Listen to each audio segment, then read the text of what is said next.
নমস্কার বন্ধুরা। বিজেপিকে হারাতে, নরেন্দ্র মোদীকে ক্ষমতাচ্যুত করতে জাতীয় স্তরে সমস্ত বিরোধী দলগুলো একত্রিত হয়ে ইন্ডিয়া জোট গঠন করেছে।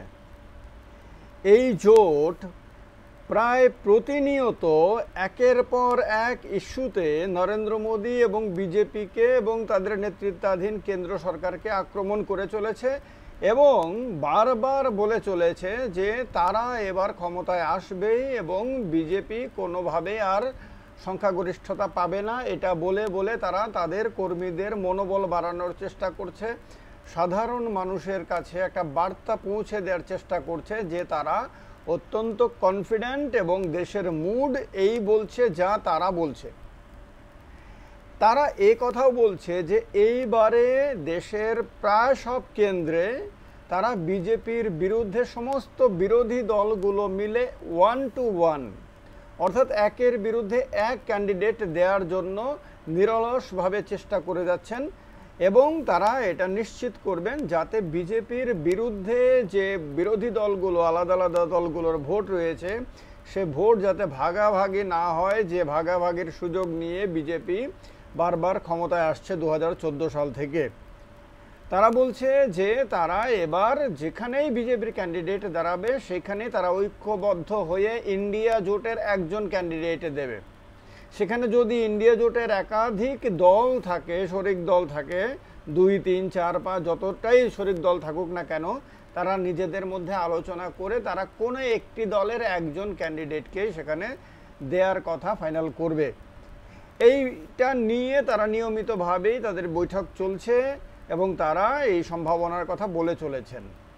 এখন যখন তারা উত্তরপ্রদেশ, দিল্লি, পাঞ্জাব, হরিয়ানা, গুজরাট, রাজস্থান, মধ্যপ্রদেশ, মহারাষ্ট্র এই রাজ্যগুলোর কথা বলে বলে সম্ভাবনা একটা তৈরি করছেন, তখন সবচেয়ে বেশি চ্যালেঞ্জ যেখান থেকে আসছে বা যে প্রদেশের কথা বলে সবচেয়ে বেশি এই ব্যাপারে সন্দেহ প্রকাশ করা হচ্ছে সেটা হলো পশ্চিমবঙ্গ। পশ্চিমবঙ্গের যে দলগুলো রয়েছে, বিজেপিকে বাদ দিলে তৃণমূল কংগ্রেস এবং সিপিআইএম প্রধান, এই তিনটি দলই কিন্তু ইন্ডিয়া জোটের শরিক দল জাতীয় স্তরে। এখন এই জাতীয় স্তরে যারা একত্রিত হয়ে বৈঠক করছেন এবং বিজেপিকে যে কোনো মূল্যে হারানোর কথা প্রতিনিয়ত বলছেন এবং ঐক্যবদ্ধ লড়াইয়ের কথা তারা বলে চলেছেন, সেই দলগুলি পশ্চিমবঙ্গে বিবদমান এবং একে অপরের বিরুদ্ধে লড়াই করছে। বিশেষ করে তৃণমূলের বিরুদ্ধে সিপিএম এবং কংগ্রেসের জোট লড়াই করছে সেখানে।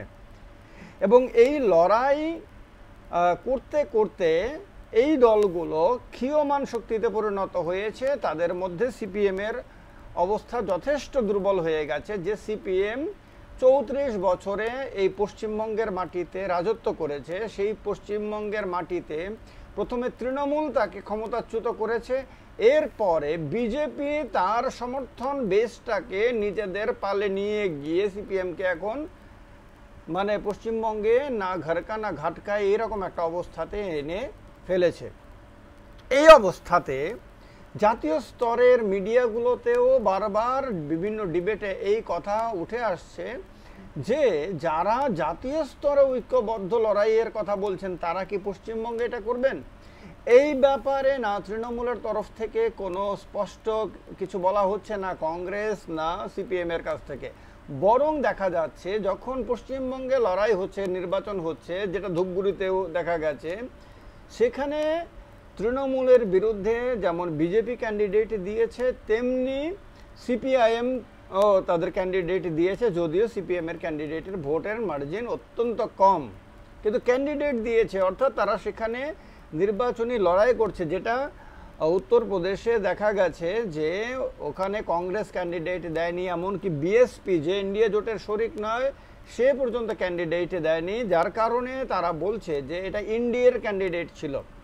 যে সমাজবাদী পার্টির ক্যান্ডিডেট সেখানে জিতেছেন সেই জয়টাকে তারা ইন্ডিয়ার জয় বলছেন। তারা ঐক্যবদ্ধ বিরোধী দলের যে ঐক্যবদ্ধ চেহারা সেটার জয় তারা বলছেন। পশ্চিমবঙ্গে কিন্তু এই কথা জোর দিয়ে বলার কোনো সুযোগ নেই, কারণ পশ্চিমবঙ্গের নির্বাচনে দেখা গেছে যতটাই নির্বাচন হচ্ছে সেখানে বিজেপির পাশাপাশি এরাও কোথাও কংগ্রেস কোথাও সিপিআইএম ক্যান্ডিডেট দিচ্ছেন। তাহলে যদি পশ্চিমবঙ্গের মাটিতে, ত্রিপুরাতেও দেখা গেছে যখন বিধানসভা নির্বাচন হয়েছে সেখানে সিপিএম কংগ্রেস যেমন ক্যান্ডিডেট দিয়েছে, তেমনি তৃণমূল কংগ্রেসও বিজেপিকে হারানোর কথা বলে ক্যান্ডিডেট দিয়েছে, যদিও তৃণমূল কংগ্রেসের ক্যান্ডিডেটরা তাদের জামানত টিকিয়ে রাখতে পারেননি। পশ্চিমবঙ্গে যখন তারা একের বিরুদ্ধে অপরে লড়াই করছেন না, শুধু তারা তীক্ষ্ণ তীক্ষ্ণ বাক্যবাণে বিদ্ধ করছেন একটি দল আরেকটি দলকে। বিশেষ করে সিপিএম এর নেতারা নিয়মিতভাবে তৃণমূল কংগ্রেসকে এবং মমতা বন্দ্যোপাধ্যায়কে আক্রমণ করে চলেছেন। তখন তাদের পক্ষে কি অ্যালায়েন্স হওয়া সম্ভব পশ্চিমবঙ্গের মাটিতে? এবং মমতা বন্দ্যোপাধ্যায়ও এই ব্যাপারে কোনো কথা বলছেন না, বা তার দলও কোনো সম্ভাবনার কথা বলছেন না। এটাও কি একটা অত্যন্ত কৌশলী চাল? এবং এর ফলে কি বিজেপির লাভ হবে না বিজেপির ক্ষতি হবে? সাধারণভাবে একটা হিসাব নিয়ে আমরা আজকে আলোচনা করি। প্রথমত হলো 2019 সালে যখন লোকসভা নির্বাচন হয়েছিল, তখন সেখানে বিজেপি অত্যন্ত ভালো রেজাল্ট করেছিল।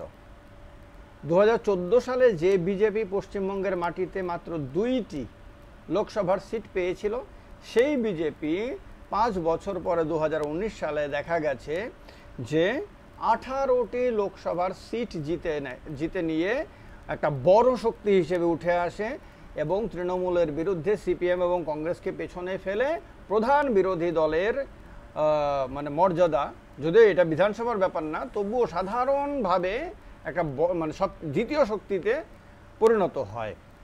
এখন যখন দেখা গেছে যে বিজেপি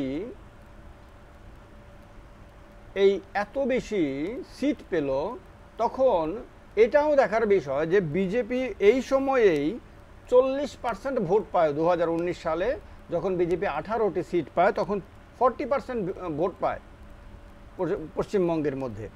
এই 40% ভোটের মধ্যে 23% প্লাস হয়, অর্থাৎ 2014-র তুলনায় 23% ভোট প্লাস হয়ে 40%-এ পরিণত হয়। এখন এই যে 23% প্লাস হলো, তাহলে মাইনাস তো কারো না কারো হলো। কার মাইনাস হলো? দেখা গেছে যে 2019 সালের লোকসভা নির্বাচনে তৃণমূল কংগ্রেস মাত্র 22টি সিট পায়, যেখানে 14 সালে সে 34টি পেয়েছিল। 34 থেকে 22-এ নেমে আসে তৃণমূল কংগ্রেস। কিন্তু ভোট শেয়ার কি বলছে? ভোট শেয়ার বলছে যে তৃণমূল কংগ্রেস তখনও 43% ভোট পায়, কিন্তু তার 3.48% প্লাস হয়, অর্থাৎ প্রায় 3.5% ভোট প্লাস হয়। যদি মানে তার সিটের সংখ্যা 34 থেকে 22-এ নেমে আসে, ভোট কিন্তু তার নামেনি, ভোট তার বেড়ে যায়। বিজেপিরও ভোট বাড়ে, তাহলে তৃণমূলেরও ভোট বাড়ে, বিজেপিরও ভোট বাড়ে। তাহলে ভোটটা কমলো কার? ভোটটা কমলো সিপিএমের, কারণ সিপিএমের কাছে এর আগে 2014 সালে 2টো লোকসভার সিট ছিল, সেখান থেকে সিপিএমের ভোট শেয়ার নেমে আসে 6%-এ এবং 16% মানে প্রায় 17% ভোট কমে যায়। প্রায় 17% ভোট সিপিএমের 2014 সালের লোকসভা ইলেকশনের তুলনায় কমে গিয়ে মাত্র 6%-এ দাঁড়ায়। তাহলে বিজেপির 23%-এর মধ্যে তো 17% তো সিপিএমের কাছ থেকে এলো। কংগ্রেসের ভোট শেয়ার 2014-র তুলনায় 4% কমে যায়। তাহলে এখান থেকে 4% গেল আপনার বিজেপির কাছে, আর তাহলে হলো 21%। আর 2% ধরে নেওয়া যায় যে নতুন ভোটার যারা হয়েছে বা ফ্লোটিং ভোটার যারা হয়েছে, এর আগে হয়তো ভোট দেয়নি, এবং নতুন ভোটার এবং যারা পুরনো ভোটার ভোট দেয়নি, এদের মিলিয়ে বিজেপি হয়তো আরও 2% ভোট পেয়েছে। তাহলে এই যে 2014-র তুলনা 2019-এর ভোট, এটা প্রমাণ করে যে সিপিএমের ভোটগুলো বিজেপি খেয়েছে। অর্থাৎ সিপিএমের সাংগঠনিক দুর্বলতা, সিপিএমের হয়তো আন্দোলন মুখী না হওয়া, সিপিএমের হয়তো পশ্চিমবঙ্গের রাজনীতিতে তৃণমূল কংগ্রেসের প্রধান বিরোধী শক্তি হিসেবে যে কঠোর বিশ্বাসযোগ্যতা তৈরি করার কথা ছিল সেটা গড়ে তুলতে যে ব্যর্থতা, সেগুলোর কারণে যারা সিপিএমের কট্টর সমর্থক ছিল, যারা যে কোনো মূল্যে তৃণমূলকে হারাতে চাইতো, যারা কোনো অবস্থাতেই যারা তৃণমূলকে ভোট দিতে রাজি না, যারা কোনো অবস্থাতেই তৃণমূল কংগ্রেসের সঙ্গে কোনো ধরনের আপোষে যেতে রাজি না এবং যে কোনো মূল্যে তৃণমূল কংগ্রেসকে হারাতে চাইতো, এই ভোটাররা যখন দেখলো যে তাদের দল সিপিআইএম এই কাজটা করতে পারবে না, তাদের যখন মনে হলো এবং তাদের মনে হলো তৃণমূল কংগ্রেসকে হারানোর জন্য বিজেপি একমাত্র বিকল্প পশ্চিমবঙ্গে, তখন তারা শিফট করে সিপিএম থেকে তাদের ভোটটা নিয়ে গিয়ে বিজেপির ডাব্বায় তারা ঢেলে দেয়। কংগ্রেসের ক্ষেত্রেও এই কথাটা প্রযোজ্য, কারণ কংগ্রেস থেকেও 4% ভোট গিয়ে বিজেপির যে ভান্ডার, সে ভান্ডারকে পুষ্ট করে। এখন এই যে প্রবণতাটা, এই প্রবণতা কিন্তু খুব একটা পরিবর্তন হয়নি, কারণ 2021 সালের যখন বিধানসভা ভোট হয় পশ্চিমবঙ্গে, তখন দেখা যায় বিজেপি 77টা সিট পায় কিন্তু 38% ভোট পায়। যদিও এটা বিজেপির 2% ভোট কম হয় 2019-এর লোকসভা নির্বাচনের তুলনায়, কিন্তু এই যে 2% ভোট যে বিজেপির কমে যায় 19-এর তুলনায় 21-এ এসে, সেই ভোটটা সিপিএমের ঘরে গেছে এটা বলা যাবে না, কারণ বিজেপি তৃণমূল কংগ্রেসের কাছে যেখানে 43% ভোট ছিল মাত্র 2 বছর আগে 2019 সালে, সেখানে তৃণমূল কংগ্রেসের ঘরে ভোট কিন্তু হয় 48%, অর্থাৎ 5% ভোট বেড়ে যায় তৃণমূল কংগ্রেসের। তাহলে বিজেপির থেকে যে ভোটটা কমে এটা তৃণমূল কংগ্রেসে যায়, ধরে নেওয়া যেতে পারে, সিপিএমের কাছে যায়নি। সিপিএম এই ইলেকশনে জিরোতে পরিণত হয়। 2021 সাল থেকে পশ্চিমবঙ্গ বিধানসভাতে সিপিএমের কোনো বিধায়ক নেই, লোকসভাতেও সিপিএমের কোনো সাংসদ নেই পশ্চিমবঙ্গ থেকে। তৃণমূল কংগ্রেসের যে বিধায়ক সংখ্যা সেটা 215 হয় এই 2021-এর লোকসভা নির্বাচনে, যেটা ছিল 211 ছিল 2016 সালে, সেটা 215 হয় 2021 সালে। তাহলে তৃণমূলের তো ভোট কমছে না, তৃণমূলের সিট কমেছে 2019 সালে ঠিকই, কিন্তু ভোট তার কমেনি। তাহলে তৃণমূল তার যে মানে ভোটাররা, তার যে সাপোর্ট বেস, সেটাকে ধরে রেখেছে, এটা অন্ততপক্ষে রেকর্ডে তার প্রমাণ রয়েছে, এটা রেকর্ডেড। তৃণমূল ভোটারদের হিসাবে তৃণমূল দুর্বল হয়নি, হয়েছে একটু এদিক এদিক হয়ে সিপিএমের ভোটগুলো বিজেপিতে চলে যাওয়াতে তার সিটে হেরফের হয়ে গিয়ে সিট কমে গেছে 19-এর লোকসভা নির্বাচনে। আর এই সুবিধাটা নিয়ে বিজেপি হঠাৎ করে জাম্প দিয়ে ওপরে উঠে যায়। তাহলে এখন কথা হলো যে কেন তৃণমূল কংগ্রেস এই ইন্ডিয়া জোটের কথা পশ্চিমবঙ্গের মাটিতে বলছে না, পশ্চিমবঙ্গের জন্য এই ফর্মুলাটা অ্যাপ্লাই করার কথা বলছে না এই কারণে যে তৃণমূল কংগ্রেস জানে যে পশ্চিমবঙ্গে তার যে ভোটার রয়েছে সেটা প্রায় অক্ষত রয়েছে, সেটা অন্ততপক্ষে কমেনি, সেটা অক্ষত রয়েছে, ক্রমবর্ধমান হয়েছে।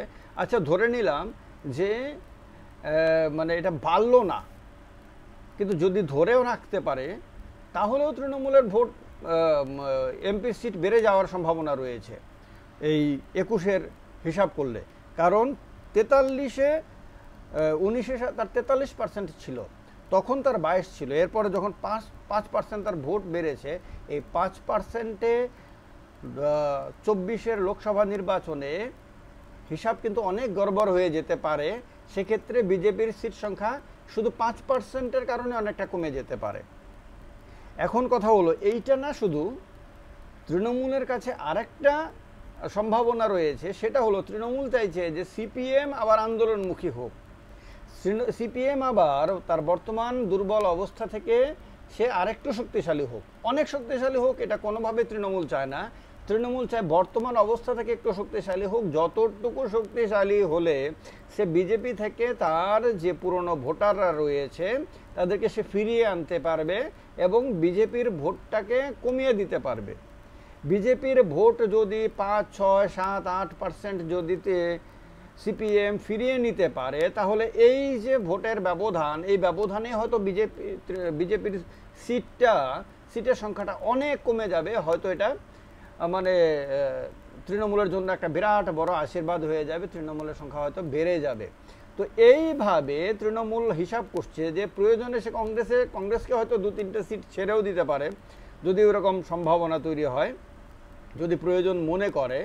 কিন্তু সে কোনোভাবেই সিপিএমের সঙ্গে অ্যালায়েন্স চাইছে না, কারণ সিপিএমকে দিয়ে তৃণমূলের এই হিসাবটাই সবচেয়ে বেশি শক্তিশালী হিসাব। এবং এই হিসাবের জন্যই যারা তৃণমূল যদিও মুখে বলছে না, কিন্তু যতটুকু বিভিন্ন সাংবাদিকদের বা বিভিন্ন নেতাদের কথাবার্তার ভাবভঙ্গিমা বা অ্যানালাইজ করলে পরে বোঝা যায় যে তৃণমূলের এই গোপন উদ্দেশ্য হলো যে সিপিএম একটু বাড়ুক, বিজেপি একটু হলেও কমুক বা অনেকটা কমুক, তাহলে তার বিরোধী ভোটটা একটা যে ব্যালেন্স হবে এমন একটা অবস্থাতে আসবে যেখানে তার যে সিটের সংখ্যাটা সেটা আবার জাম্প দিয়ে অনেক উপরে চলে যেতে পারবে। কারণ সিপিএম জানে যে যদি তৃণমূল জানে যে যদি সিপিএমের সঙ্গে সে অ্যালায়েন্স করে, তাহলে সিপিএমের যে ভোটগুলো বিজেপিতে গেছিল এই ভোটগুলো তার কাছে ফিরে আসবে না, এগুলো ফিরে আসবে না।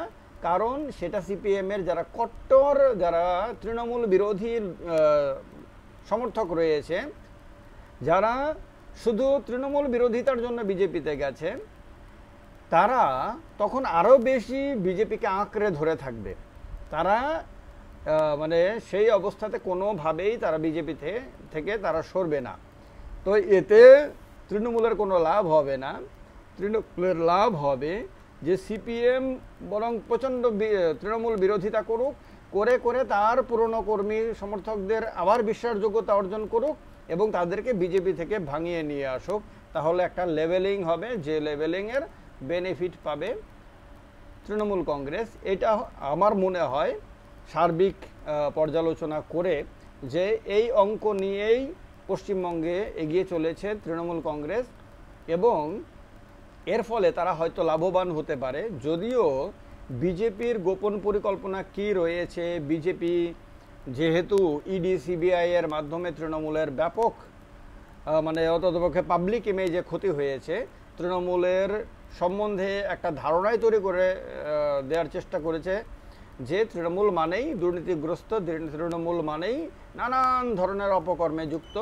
এই ধরনের একটা পাবলিক ইমেজ পশ্চিমবঙ্গে তৈরি করার চেষ্টা করে তারা অনেকটা সফলও হয়েছে। যদিও ভোটের হিসাব কিন্তু 21 পর্যন্ত এটা বলেনি, কিন্তু 21-এর পরে অপারেশনগুলো বেশি হয়েছে। আপনার ইডি সিবিআই এর অপারেশন অনেক বেশি হয়েছে। পার্থ চ্যাটার্জি থেকে শুরু করে অনুব্রত মণ্ডল এরা অনেকেই গ্রেফতার হয়ে জেলে রয়েছেন। তো সুতরাং এইগুলোর প্রভাব কতটা পড়লো সেটা বোঝা যাবে 24-এর লোকসভা নির্বাচনে। কিন্তু এগুলো ফ্যাক্টর কতটুকু হয়, বিজেপি তার বেনিফিট কতটুকু নিতে পারে সেটা এই মুহূর্তে বলা যাবে না। কিন্তু সিপিএম কতটুকু বাড়বে তার উপরে তৃণমূলের অনেক কিছু নির্ভর করে। আপনাদের এই হিসাবের সঙ্গে আপনাদের মতামত কি মেলে কি মেলে না, আপনারা যা ভাবেন যা বোঝেন তার সঙ্গে এর কতটুকু মিল কতটুকু অমিল রয়েছে কমেন্ট বক্সে অবশ্যই লিখে জানাবেন। যারা আমার ইউটিউব চ্যানেলে রয়েছেন তারা অবশ্যই সেখানে কমেন্ট করবেন, শেয়ার করবেন, সাবস্ক্রাইব করবেন। যারা ফেসবুকে আমাকে দেখেন, কথাগুলো শোনেন, তারা ফেসবুকে অবশ্যই আমার সঙ্গে আরও বেশি করে যুক্ত হবেন, শেয়ার করবেন এবং কমেন্ট করবেন। আপনাদের কমেন্টগুলোর ভিত্তিতে আমি পরবর্তী ভিডিওতে আলোচনা করব। ভালো থাকবেন সবাই, অনেক অনেক নমস্কার। বন্দে মাতরম, জয় হিন্দ।